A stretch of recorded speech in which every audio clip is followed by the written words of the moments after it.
Banaras Hindu university से MCA करने का कंप्लीट एडमिशन प्रोसेस आज की इस वीडियो में डिस्कस करने जा रहे हैं। इससे पहले मैं काफी सारी यूनिवर्सिटीज को कवर कर चुका हूं और आप काफी सारे डिटेलिंग के अंदर एमसीए यूनिवर्सिटीज को कवर करते हैं। तो जल्दी से जाके इस प्लेलिस्ट को डिस्क्रिप्शन में जरूर देख लेना, जो कि मैंने आप लोगों के लिए एमसीए यूटीपीजी के बेस्ड में लेने वाली यूनिवर्सिटीज की कंप्लीट लिस्ट अपलोड कर दी है। अब देखते हैं बीएचयू के अंदर किस तरीके से आपको यहाँ पे एडमिशन मिलता है। और सबसे पहले एलिजिबिलिटी क्राइटेरिया के बारे में बात करेंगे। और यहाँ पे आप लोगों को जो एमसीए है वो 2 साल का देखने को मिलेगा। बहुत सारी यूनिवर्सिटी 3 साल का कराती हैं, यहाँ पे आप लोगों को 2 साल का एमसीए देखने को मिलेगा। और कॉलेज के बारे में बात कर तो मेन कैंपस के अंदर यहाँ पे जो है आपको डिपार्टमेंट ऑफ कंप्यूटर साइंस के अंदर एमसीए देखने को मिलेगा। दूसरा राजीव गांधी साउथ कैंपस के अंदर भी आप लोगों को जो है एमसीए कोर्स देखने को मिलता है। लेकिन राजीव गांधी जो कैंपस है इसके अंदर आप लोगों की पेड सीट रहती है और यहाँ पे आप लोगों के रेगुलर कोर्स जो है चलता है बीएचयू की मेन यूनिवर्सिटी के अंदर। एलिजिबिलिटी क्राइटेरिया के बारे में बात कर लेते हैं, क्योंकि अगर आप एलिजिबल ही नहीं है तो यहाँ पे एडमिशन का प्रोसेस जान के करेंगे क्या। तो सबसे पहले एलिजिबिलिटी क्राइटेरिया के बारे में बात करेंगे। 60% आपकी ओवरऑल मार्क्स होने चाहिए ग्रेजुएशन के अंदर, और दूसरा 6.5 आप लोगों का सीजीपीए होना चाहिए अगर आप सीजीपीए बेसिस पे चेक कर रहे हैं। If you are from a reserve category then आप लोग जो है 55% पे भी यहाँ पे अप्लाई कर सकते हैं। 6.0 आउट ऑफ 10 आप लोगों का सीजीपीए चल जाएगा। अब यहाँ पे जो डिग्री की रिक्वायरमेंट होती है वो कौन कौन सी होती है। बीसीए, बीआईटी, बीटेक, बीएससी, किसी भी फील्ड का स्टूडेंट अप्लाई कर सकता है विद कंप्यूटर साइंस और something with similar. If you have a BTech और bachelor of engineering in any field you might need to take additional bridge course. ये यहाँ पे मेंशन रहता है कि आप लोगों को ब्रिज कोर्स लेना पड़ता है। अगर आप बीटेक और बीई से रिलेटेड हो तब आप यहाँ पे एमसीए के लिए अप्लाई करें तो आपको ब्रिज कोर्स ऑप्ट करना ही पड़ेगा। BA, BSc in mathematics, statistics you are may also need to take bridge course. जो स्टूडेंट यहाँ पे बीसीए के थ्रू जा रहा है उसको यहाँ पे जो है ज़्यादा दिक्कत नहीं आती, उसके लिए यहाँ पे ब्रिज कोर्स की रिक्वायरमेंट नहीं होती। लेकिन जो स्टूडेंट अदर फील्ड से बाद में एमसीए करें वहाँ पे आप लोगों को यूनिवर्सिटी का ब्रिज कोर्स ऑप्ट करना पड़ जाता है। इसके बाद बात करते हैं एडमिशन के रोड मैप के बारे में, जो कि आप लोगों को समझ लेना चाहिए कि किस तरीके से यहाँ पे एडमिशन प्रोसेस होता है। तो बीएचयू जो है आप लोगों को सीयूटी पीजी के स्कोर के बेसिस पे एडमिशन प्रोवाइड करता है। एससीक्यू P09 एक कोर्स कोड होता है जिसके बेसिस पे आप लोगों को यहाँ पे अपनी तैयारी करनी होती है। तो समझते हैं क्या होता है ये एससीक्यू P09 और step by step admission process देख लेते हैं। तो सबसे पहले मैं आपको बता देता हूँ इनका एडमिशन का प्रोसेस। आपको सबसे पहले सीयूटी पीजी के पोर्टल पे जाके रजिस्ट्रेशन अपना करना होगा। रजिस्ट्रेशन करने के बाद आप लोगों को एक एंट्रेंस एग्जाम देना पड़ेगा। ठीक है, रजिस्ट्रेशन आपने करा, उसके बाद आप लोगों को एप्लीकेशन फॉर्म पूरा फिल कर लेंगे। एप्लीकेशन फॉर्म फिल करने के बाद आपका जो एंट्रेंस एग्जाम होगा यहाँ पे आपको एससीक्यू P09 का जो है सिलेक्शन करना होगा। और इस कोर्स कोड के बेसिस पे आप बहुत सारी यूनिवर्सिटीज़ में एडमिशन के लिए अप्लाई कर सकते हैं, जिसकी प्लेलिस्ट मैंने आपको डिस्क्रिप्शन में दे दी, आप देख लेना उसको अच्छे से। इस कोर्स कोड के बेसिस पे आप इंडिया की बहुत ही अच्छी central universities like Delhi university, JNU और हमारे पास जो यूनिवर्सिटीज़ है उनको भी हम अच्छे से डिटेल में कवर कर रहे हैं। उसमें एक बीएचयू का भी नाम शामिल है। तो इन यूनिवर्सिटीज़ में आप एडमिशन के लिए अप्लाई कर सकते हैं। देन इसके बाद आपका जो है सीयूटी पीजी का रिजल्ट डिक्लेयर होता है। अब इस प्रोसेस को मैं थोड़ा सा आपको और डिटेलिंग के अंदर समझाने की कोशिश करूंगा। आफ्टर द एंट्रेंस एग्जाम किस तरीके से जो है चीजें काम करती हैं बिफोर द एंट्रेंस एग्जाम। तो ये है आप लोगों का सीयूटी पीजी 2024 का पोर्टल। अब यहाँ पे आप ध्यान से देख लेना, 24 का जो पोर्टल है अभी ओपन नहीं हुआ है 25 के लिए। ये एंड ऑफ दिसंबर में स्टार्ट हो जाएगा या फिर फर्स्ट वीक ऑफ जनवरी में आप लोगों के एप्लीकेशन फॉर्म आ जाएंगे। देन उसके बाद आपको करना क्या होगा, यहाँ पे साइन इन करना है, रजिस्ट्रेशन करना है, अपने एप्लीकेशन फॉर्म की फीस पे करनी है। एप्लीकेशन फॉर्म की फीस आप लोगों की 1200 के आसपास होती है। एप्लीकेशन फॉर्म की फीस पे करने के बाद आपको क्या करना है, यहाँ पे यूनिवर्सिटीज के अंदर आप देख सकते हैं। देन आप एमसीए कोर्स के आगे जाके देखेंगे तो आपको देखने को मिल जाएगा एससीक्यू P09। अब यहाँ पे हम जल्दी जल्दी सर्च कर लेते हैं ताकि हमारा टाइम जो है वेस्ट ना हो। ठीक है, एमसीए हमने सर्च करा है। अब देखिए एससीक्यू P09 कोड मांगा जा रहा है ना, तो हमें इस कोर्स कोड की प्रिपरेशन करनी होगी।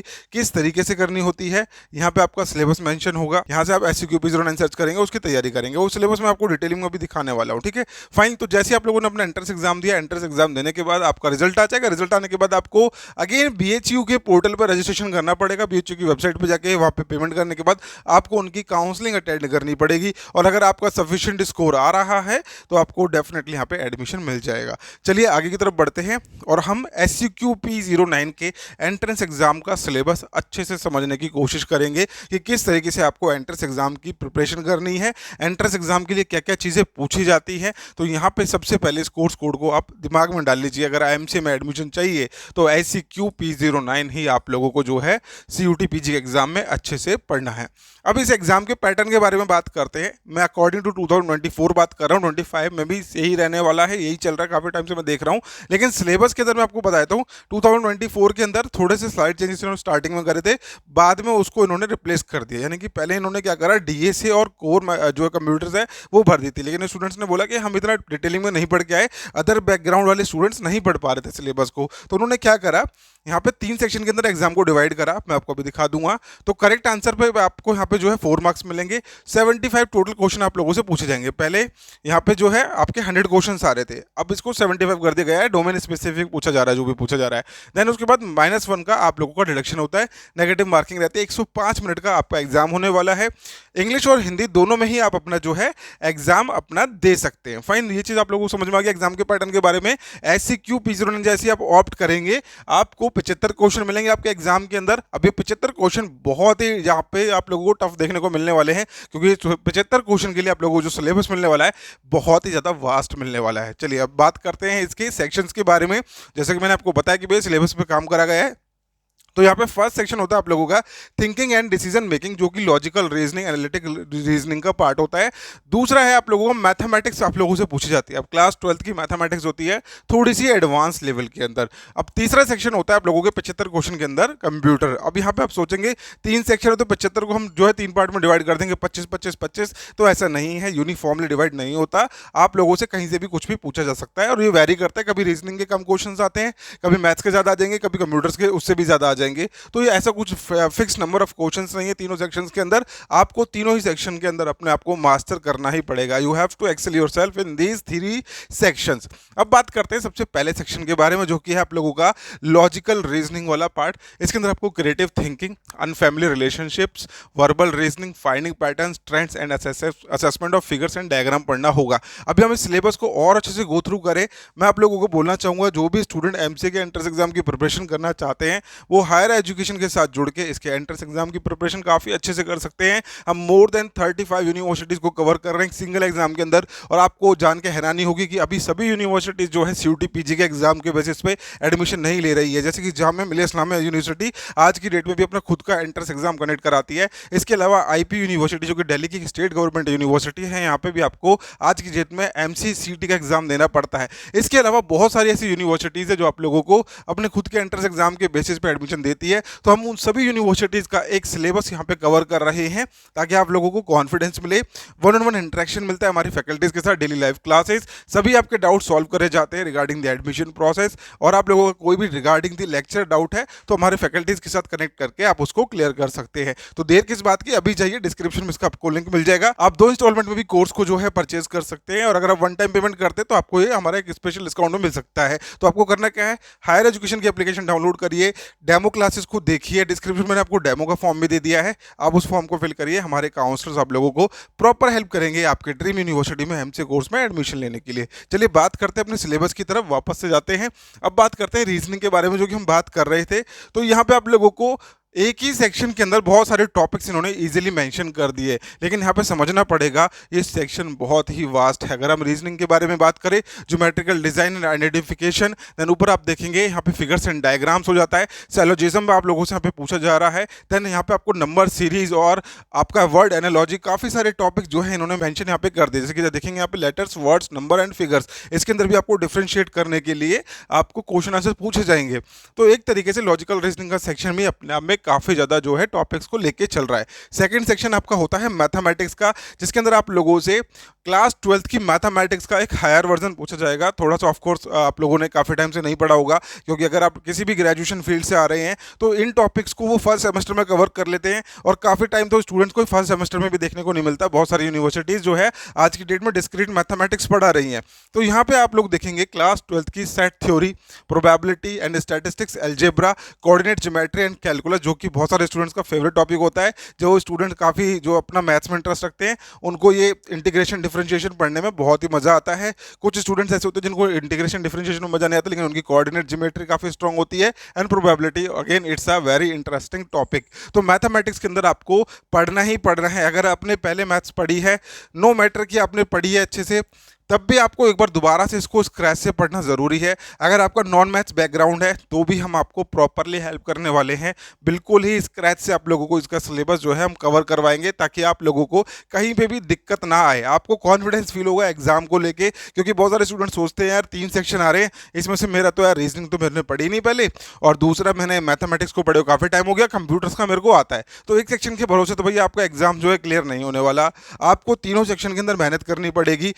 हर एक स्टूडेंट जो भी यहाँ पे देखेगा, सेंट्रल यूनिवर्सिटीज़ के अंदर बहुत ही लिमिटेड सी सीट्स होती है। किसी सेंट्रल यूनिवर्सिटी के अंदर आपको 75 सीट्स मिलेंगी, किसी में 25 मिलेगी, किसी में 30 मिलेगी। और एमसीए करने से पहले जो भी स्टूडेंट बीसीए कर रहा है उसके लिए नंबर ऑफ यूनिवर्सिटीज़ प्राइवेट भी बहुत सारी है। तो यहाँ पे आप लोगों को देखना है कि अगर आपको सेंट्रल यूनिवर्सिटीज़ में अपनी जगह बनानी है, कम फीस में अपना एमसीए कंप्लीट करना है, आफ्टर एनआईटी अगर आप एक बेस्ट ऑप्शन देख रहे हो, तो आपको अगर ये सिलेबस देखने को मिल रहा है तो ये कहीं ना कहीं निमसेट के सिलेबस के कंपैरिजन में थोड़ा जो है आपका इजी सिलेबस यहाँ पे आपको देखने को मिल रहा होगा। अब बात करते हैं कंप्यूटर्स के बारे में।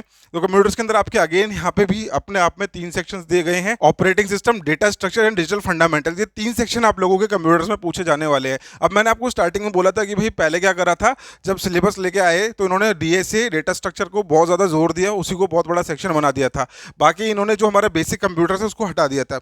लेकिन बाद में स्टूडेंट्स ने बोला कि भाई हम जो है नहीं कर पाएंगे इतना, तो यहाँ पे सिलेबस दोबारा से आपका चेंज करा गया और अगेन आप लोगों का बैक टू बेसिक्स एक जो है सिलेबस बनाया गया। अब यहाँ पे आप देखेंगे operating system, it's a part of your computer fundamentals. इसमें आप लोगों को कुछ भी प्रैक्टिकल चीज़ नहीं है, कोई कोडिंग की बेसिक नॉलेज नहीं चाहिए। बहुत सारे स्टूडेंट सोचे कि मेरे कोडिंग नहीं आती, मैं एग्जाम नहीं दे पाऊंगा, लेकिन यहाँ पे कोडिंग के बारे में कुछ पूछा ही नहीं जा रहा। It's only a fundamental thing, functions हो गया, प्रोसेसेस हो गया। और अगर आपके पास क्लास 12 के अंदर आईपी या फिर कंप्यूटर साइंस रहा है तो आप इजीली इस सेक्शन को एक्सेल कर सकते हैं।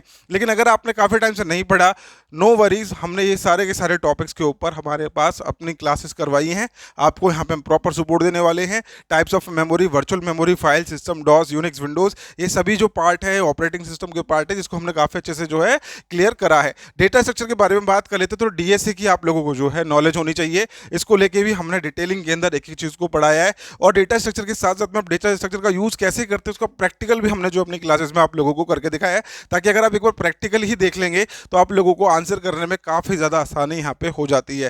डिजिटल फंडामेंटल के बारे में बात कर लेते हैं तो data types, number system, complement, fix, floating points, representation, error detection codes, ये मोस्टली आप लोगों ने देखा होगा क्लास 12 के अंदर आपको सीएस के अंदर या फिर आईपी में पढ़ाया गया होगा, जिसमें जो स्टूडेंट देखेंगे बूलियन अलजेब्रा, ठीक है, लॉजिकल गेट्स हो गया, नंबर सिस्टम कन्वर्जन हो गया, multiplex, registers, counters, memory units, ये it's a part of your digital fundamentals. Even मैं बोलूँगा यहाँ पर डिजिटल फंडामेंटल्स लिखा है, ऑपरेटिंग सिस्टम भी कहीं ना कहीं अपना जो है फंडामेंटल का ही एक पार्ट कहलाता है।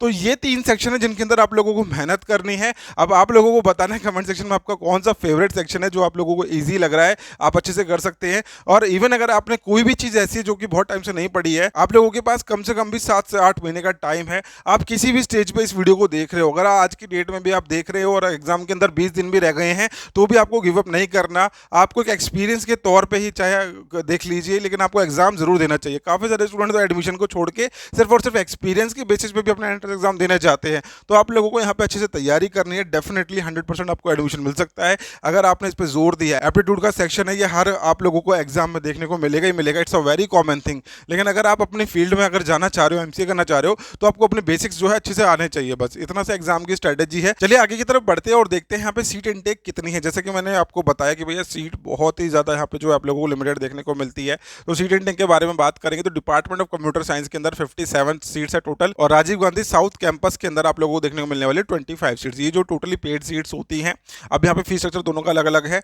7,832 पर सेमेस्टर आप लोगों की जो है डिपार्टमेंट ऑफ कंप्यूटर साइंस की फीस होती है। देन अगर आप एडमिशन लेते हैं आरजीएससी के अंदर, तो यहाँ पे आप लोगों की इस फीस के अंदर ही आप लोगों को ये वाली फीस भी ऐड करनी है। पर सेमेस्टर आप लोगों की जो है फीस हो जाती है। तो पेड सीट्स है, ऑब्वियस सी बात है। तो पेड सीट बीएचओ ने साफ साफ मेंशन करा हुआ है, उनकी जो फीस है वो अलग स्ट्रक्चर होता है, और जो उनकी नॉर्मल जो फीस होती है डिपार्टमेंट कंप्यूटर साइंस की वो अलग होती है। तो अगर आप यहाँ पे अच्छा स्कोर करते तो आप लोगों को जो है इनके normal department of computer science के अंदर भी इजीली एडमिशन मिल सकता है। चलिए आगे बात करते हैं इनकी प्लेसमेंट्स के बारे में। तो प्लेसमेंट रिकॉर्ड के अगर हम देखते हैं तो 6 lakh per annum highest salary package गया है। हमने अदर यूनिवर्सिटीज़ के बारे में बात करी, जैसे कि मैंने जेएनयू के बारे में बात करी तो जेएनयू में हमें सुनने में आया कि भैया वहाँ पे स्टूडेंट्स को 10-11 लाख रुपए का जो है हाईएस्ट सैलरी पैकेज मिल जाता है। और यहाँ पे अगर हम बात करते हैं जामिया मिलिया इस्लामिया की, तो वहाँ पे भी हमारे पास 10 से 11 लाख जो है एवरेज सैलरी पैकेज चला जाता है स्टूडेंट का, एवरेज नहीं हाईएस्ट सैलरी पैकेज। और यहाँ पे अगर हम देख रहे हैं बीएचयू के अंदर, तो प्लेसमेंट्स के टर्म्स में 3.5 लाख पर एनम आप लोगों को जो है एवरेज सैलरी पैकेज मिल जा रहा है। हाईएस्ट पैकेज यहाँ पे 6 लाख पर एनम तक जा रहा है। नंबर ऑफ कंपनीज के बारे में बात करें तो बहुत सारी कंपनीज यहाँ पे आ रही है, टॉप रिक्रूटर्स आ रहे हैं, जैसे कि बजाज हो गया, जियो हो गया, ओला, एचएसबीसी, गूगल, माइक्रोसॉफ्ट, ये सभी की सभी कंपनीज यहाँ पे जो है प्लेसमेंट्स के लिए आ रही हैं। तो आपके पास अपॉर्चुनिटीज तो काफ़ी सारी है। और ऑब्वियस सी बात है, प्लेसमेंट सिर्फ जो है कंप्लीट एमसीए करने से नहीं मिल जाती, आपको भी उसके अंदर अच्छे से अपना जो है 100% देना ही पड़ेगा। अगर यहाँ पे हाईएस्ट सैलरी पैकेज आप देख रहे हो तो ये हर साल चेंज होता है, हर साल का हाईएस्ट सैलरी पैकेज जो है आप लोगों को देखने को अलग मिलेगा। तो वो स्टूडेंट पे ही जो है स्किल्स के ऊपर सारी चीज़ें जो है डिपेंड करती है। जैसे जैसे आपका करियर आगे बढ़ता है, आप इस फील्ड में जो है अपना एक्सपीरियंस गेन करते हैं, आपका सैलरी पैकेज टाइम के साथ वैल्यूएबल हो जाता है। सो आई होप ये वीडियो आप लोगों को यूजफुल लगी होगी। बीएचयू का कंप्लीट एडमिशन प्रोसेस हमने कवर करने की कोशिश करी है एमसीए की। अगर कोई डाउट है, क्वेरी, तो आप हमसे पूछ सकते हैं। ये एक एडमिशन प्रोसेस की पर्सपेक्टिव से बनाई गई वीडियो है, तो आप लोगों को हमने डिटेल देने की कोशिश करी है। एक बार रिकैप कर लेते हैं। सबसे पहले आप लोगों को एप्लीकेशन फॉर्म फिल करना है CUT-PG का, SCQ-P09 की प्रिपरेशन करनी है, देन आपका स्कोर कार्ड आएगा। उसके बाद आपको बीएचयू के एडमिशन का जो है एप्लीकेशन फॉर्म फिल करना पड़ेगा, उनके पोर्टल पर आपको काउंसलिंग अटेंड करनी पड़ेगी और आपको यहाँ पे एडमिशन मिल जाएगा। तो मिलते हैं नेक्स्ट वीडियो के अंदर। Bye bye, take care, thank you so much.